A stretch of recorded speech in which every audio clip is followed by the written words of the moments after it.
holding at the 6th day of the month of Iyar, and we are at the bottom of Yud Tes Amud Beis, going on to Chaf Amud Aleph.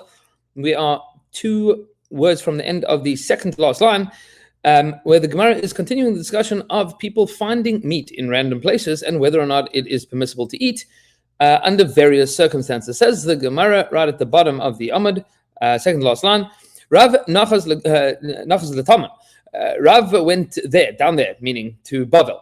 Rav was originally Sabra, born and raised in Eretz Yisrael, and around the age of 60, he went down to Bavel.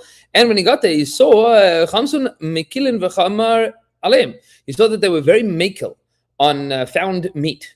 And he said, no, you should be more machmer. You should be more machmer. And the Gemara is now going to tell the story of that. What's the story? Chad Bar Nashal. So there's a certain guy that went, turning over the page to the top of Chaf Amud Aleph. Loading, there we go. Okay. Top of Chaf Amud Aleph, says the Gemara, this fellow went by Mashizga Iskupe Begoy Nara. He wanted to wash his meat in the river. And he forgot that he had put his meat there. And off he went. And he came back to take it. Amar le Rav Asalach. Rav said, no, you can't take that meat. Yeah, you left it there, but you came back, it was still there. You cannot take it. Why? Dena Amar, because I say, oh, Shas Nara. That the Nar washed it away, and brought Nevela in its place. Meaning, who says it's the same meat? It could have been that some meat came and other meat left, and whatever it is. And now you have a piece of meat that you don't know it's the same piece of meat. This is the din of basar she'nisalam min ha'ayin, meat that you lost visibility over. So this is not the din of tum and tara, what we discussed before, of siach das from meat that would create a tumah, but this is you can no longer say with certainty that this meat is kosher. We pass in the halacha, of course. This is passing the halacha l'maaseh in Shulchan Aruch, that if you have a piece of meat that is not wrapped up and there's a non-Jew that walks by it, you cannot say, watch this for me. And then come back and assume that it's the same piece of meat. You can't assume that necessarily. It might be that it was switched out for a different piece of meat. And this is, of course, very, very important in the halachas of kashrus, and depending on different circumstances and places and slaughterhouses and restaurants, basar she'nisalam min ha'ayin comes up as a halacha because of this issue. And you see that the Gemara continues with the halachas that Rav Paskin with regards to meat in different locations. It says the Gemara Chad Barnash have a mahalach b'shuka tain kupa. There was a fellow that was walking down the street and he was hauling some meat.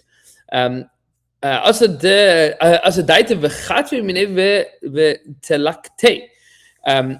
vulture came and chapped it from him, and then threw it down, picked up the meat, flew away, and then chucked it somewhere.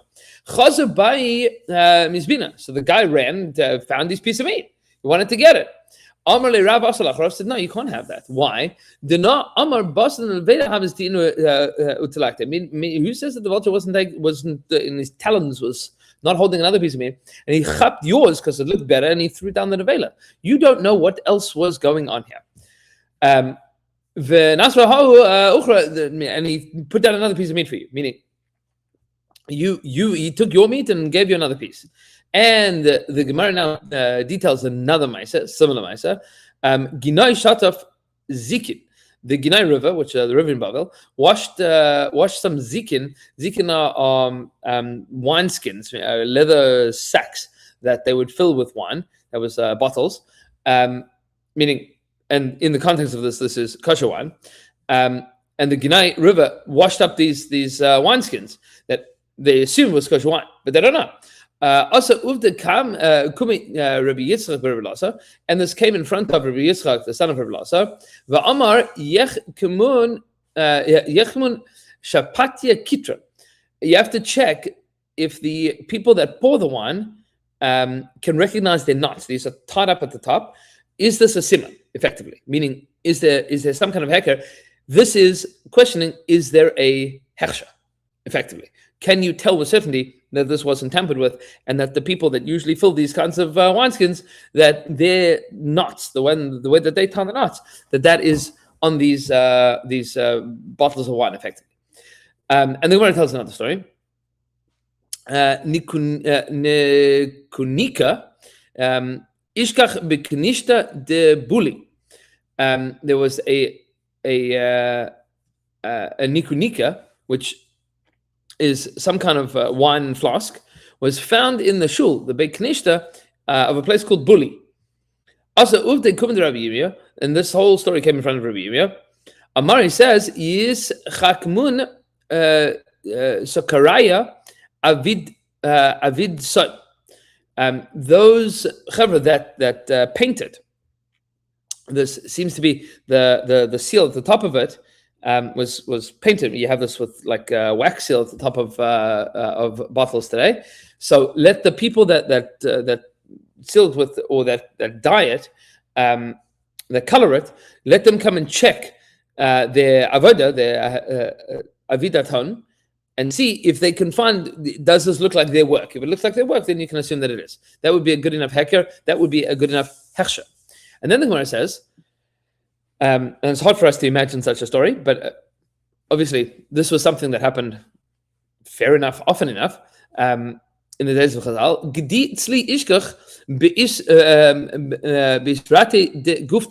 There was a gedi tzli, a roasted goat, that was found in the marketplace, in the public area, in the square of a place called Gufta. Just a random roasted goat that was there. Somebody left their barbecue, and like with a whole goat there.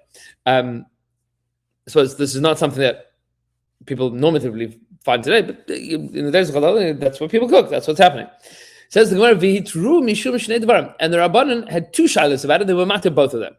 What were the two shilas, and what was the heter? So we'll see both. The first one is mishum metzia umishum rov malchei drachim.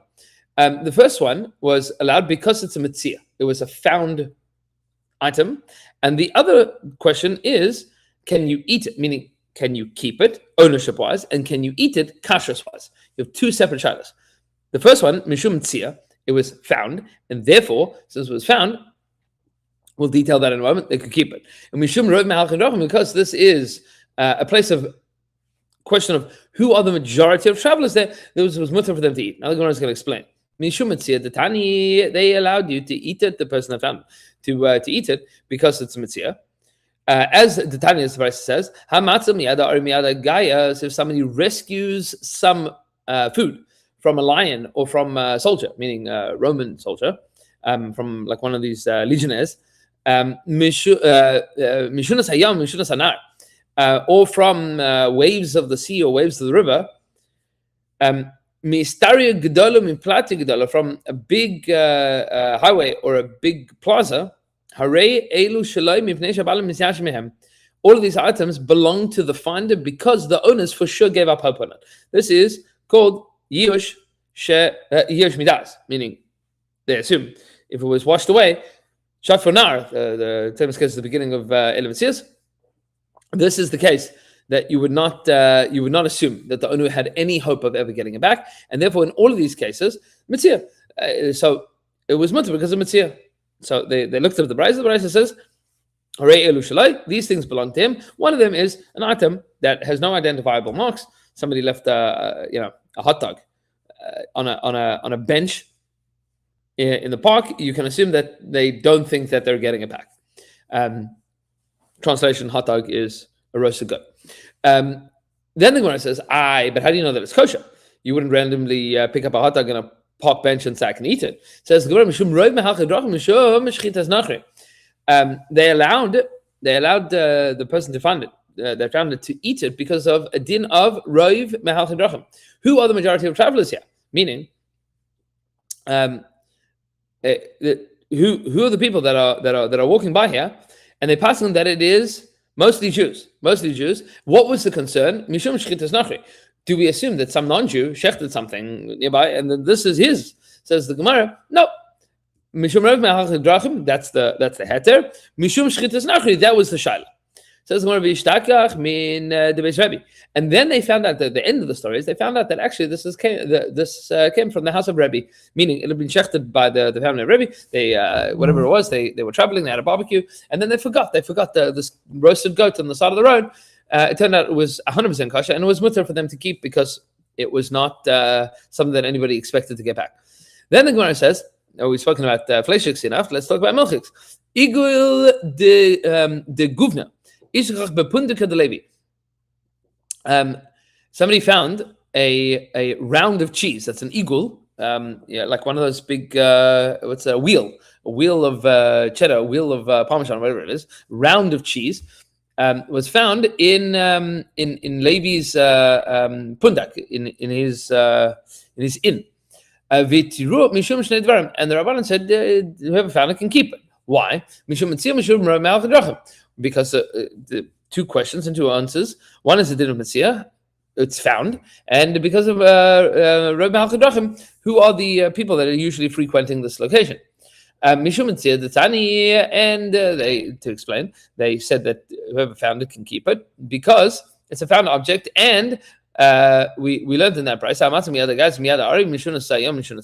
thing that we saw before. If you rescue from a place that nobody expects to get it back. From big highways and thoroughfares and plazas, from all of these spaces, you can keep it because the owners have no hope of getting it back. And they were worried about. They said it's mutter because the majority of the people that are traveling through Levi's inn. They are all Jewish travelers. They're concerned about non-Jewish cheese. What's the concern of non-Jewish cheese? So non-Jewish cheese is a separate isser than chalav nachri. Chalav nachri is one issue. You're not sure what the chalav is. Gvinas nachri is not a concern that it came from non-kosher, that the milk came from a non-kosher animal. Now, the concern here is that the enzymes, the rennet, came from non-kosher animal. That seems to be the concern, that there's a din of gvinas nachri. That would be a din midaraisa, maybe an extension of that, because of davar amamin, that's a din midrabanan. But it is also gvinas nachri, even if you know that it is entirely kosher. There's a separate issue of gvinas nachri, even if it would be entirely kosher, and that is the Gemara in Avodah Zarah. The Mishnah of Avodah Zarah details that is a separate issue. Okay, says the Gemara v'ishtakach min de Rabbi Elazar Rabbi Yossi, and then they found out that this cheese had come from the house of Rabbi Elazar, the son of Rabbi Yossi, and there was never going to be a problem about it. It was all good and well and kosher. This is good proof of it. Says the Gemara, Amar Rabbi Mana Kumin Rabbi Yossi, Rabbi Mana asked in front of Rabbi Yossi, Ana Chamian Ravana Machrizin. Yeah, but even though we say that it's mutter because of Metzia, we say that the Balim Miyash, it seems to be the practice that the Rabbanan still announce it. They still say, did anybody lose this cheese? Did anybody lose this goat? They still feel the need to chayv lahachis. Why do they do that? Or why are you saying that it's mutter if we know that the meaning of the Rabbanan is not to do that?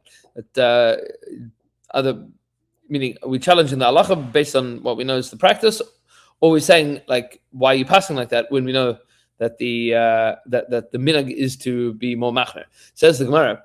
Rabbi Yossi then says back to him, Amar lei, at in haviyasa mishkach loy nasvas. He says back to Rabbi Mana, if you found this cheese, you found this goat, you wouldn't keep it? You wouldn't keep it? What do you mean? It's mutter. It's mutter to keep. So Rabbi Yonah avuch loy amar ken. Your father Rabbi Yonah didn't say that. He didn't say like that. Ela amar halavai kad nashkach min piusa legay. He says, didn't your father say when he found something, he would say, I wish that I had found this in a more public place, meaning min piusa v'lagay, from the intersection and further, and further into it, where it would be a public area, and then I'd be allowed to keep it. Meaning your tati did keep these things. Why are you challenging me? Yeah, maybe there's a minus chasidus not to, but there's no isur. Says the Gemara, "Hafilu kain ashach v'lo nasif." Says the Gemara, and even though Rabbi Mana paskind that we should not be machmer, he himself was machmer, and he was machres. Meaning, he said it's true that there's no problem with keeping it for yourself, but I want to be machres. Okay, halacha gimel. The Mishnah then tells us, what happens if you found an animal somewhere wandering around Yerushalayim until a place called Migdal Eder? Migdal Eder is somewhere near Beit Lechem. That's how the Rashbam says in Bereshis. The Migdal Eder is near Beit Lechem. So if you found an animal in that area, and that distance as a circumference around Yerushalayim, meaning that distance in any direction, what do you do with that animal? So the assumption is that it's a korban. The Mishnah is now going to explain what kind of korban, who has to do what with it. Zecharim olas, if it is a male animal, then we assume that it's an olah. And if it was a female animal, we assume that it's going to be a shlamim. Rabbi Yehuda Omer haroi lepsachim lepsachim. Rabbi Yehuda says if it's an animal that you could use for korban pesach, then you should use it for korban pesach, so long as it is kodim l'regel shloshim yom. If you found it within 30 days of the Yom Tov, meaning 30 days before Pesach, you assume that an animal that could be used for a korban pesach is probably a korban pesach. That seems to be a question of simple majority. Meaning the majority of animals that are going to be in Yerushalayim around the time of Korban Pesach that could be used as a Korban Pesach, or probably Korban Pesach. Says the Gemara, says the Mishnah, Barishana hayu memashkin es motzeh achu mevi nisocha. At the beginning, meaning the first before the Chacham got involved, whenever anybody would find one of these animals, they would obligate the person that found it to bring the nesachim. The nesachim that we're talking about here are both the wine, the nisach hayayin, and the mincha that had to go along with any korban olah. So you had to bring these two things. So somebody found an animal. Now he has to bring it to Yerushalayim, and then they would say to him, "And you have to pay. You have to pay now because you're bringing a korban." Meaning, whose korban is it? It becomes this guy's korban. That's effectively what happened. It is a animal that we assume to have kedushas mizbeach that needs to be brought to the mizbeach, but who's like getting the experience, getting the schus, getting the mitzvah of bringing this olah is the guy that brought it, so he has to pay. So in the beginning, they would be mechayiv him to pay, and they would take collateral of his property. They would say, and meaning you don't want to pay up the nesachim, so we're going to take your watch or whatever it is. And then what do people do? They said, why do I need this trouble in my life? If I see an animal wandering around, I didn't see that animal. Bye bye. I mean, it's good and well for me to bring it to the mizbeach and then get the schus to bring the korban, but like none of it's going to cost me money. Says the Gemara, therefore, is kinu based in shayin nesacha bain mishal tzibur. Then the Chacham said, fine, bring the animals because we don't have these kachim running around. Bring the animals, and the nesachim come from public funds. Amr b'Shimon shebedavar mitkinu based in v'zeh echavem. There are 7 things that Rav Shimon says. There's 7 things that the Beis Din instituted. This is one of them. 7 things that Beis Din around these areas. There were 7 new edicts. What are they? Says the Gemara, a non-Jew that sent korban from overseas and sent the money for the nesachim with it. We bring all of it from his funds. And if he didn't send funds for the nesachim with it, then Tzibur pays for it. Meaning you can't bring the korban without it. That was one of them. The second is if you have a convert who doesn't have any relatives, that's the operative point here. He died, and then he died, and he left zvachim behind, meaning he left korbanos behind. What do you do with those things? If he had, meaning if in his estate there was things, meaning money that you could now use for nesachim, then you bring it as part of his estate. And if there's no money that they left behind, and he has no inheritors and no relatives, so what do you do with it? Then it's brought from public funds. Now, a 4th halacha of that Beis Din, who al kohen gadol shmeis. They made a condition on any Kohen Gadol that died, that the mincha should be brought from the money of the tzibur. What mincha are we talking about here? So he has to bring a mincha. We discussed the ephah that the Kohen Gadol has to bring. It will bring half of it in the morning and half of it in the afternoon. At some point in time, every Kohen Gadol dies. Now, he doesn't necessarily die on the job. He might retire, meaning if he became too old or too weak to be able to. But what happens if the Kohen Gadol drops dead in the middle of the day? So what happens to the second half? The second half of his mincha, it has to be brought. They haven't made a new Kohen Gadol yet today. That has to be brought. So that's brought from communal funds. And Rabbi Yehuda, even Mishal Yoshin, Rabbi Yehuda says no. They bring it from the funds of the Yoshin, meaning from his estate. And with regards to the Kohen Gadol, the Kohen Gadol, they would bring it up, meaning they brought it at once, meaning they didn't do half in the morning, half in the afternoon. You don't have a Kohen Gadol, so they would bring the whole thing at once the next day. Meaning you drop dead. What do you do the next day? You don't yet have a new Kohen Gadol, so they would bring the ephah shleima. They brought the whole thing as one mincha. And now the fifth halacha. What's the this fifth halacha? Al hamelach v'ala'etzim shiyu kohanim ne'osin bahen.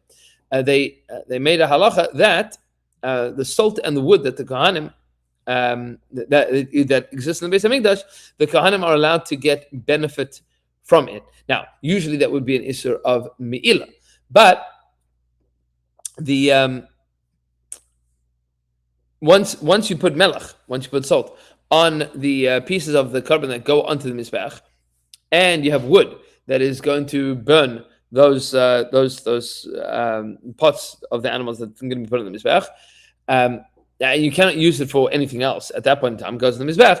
The Beis Din instituted that the salt in this wood that is used, that means once it's on the mizbeach you can't use it, but before that the kohanim are allowed to use salt and wood for parts of the korban that they are going to be eating, meaning they can get benefit from it only for what they're doing for korbanos.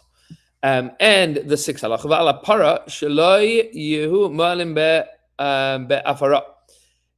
They also said, with regards to a paraduma, that there is no isur me'ilah in using its ashes. And there's a long story about this. The Gemara Daf Chaf Aleph is going to discuss what exactly this is about. So we'll get there. And the seventh din is ala kinim hapsula she'ubaz mishal tzibur. Whenever there was birds, pairs of birds, that's kinim that became possible for whatever reason, that the ones that come to replace it are going to be paid for by the tzibur. And we saw before that everybody that brought birds had to have backups, meaning they paid the money for the backups as well. Rabbi Yossi Omer ha mesapekas ha kinim hu mesapekas absolis. Rabbi Yossi says that whoever brought the kinim, this is the din that we saw, is going to be responsible for bringing the psolis, the psulos, sorry.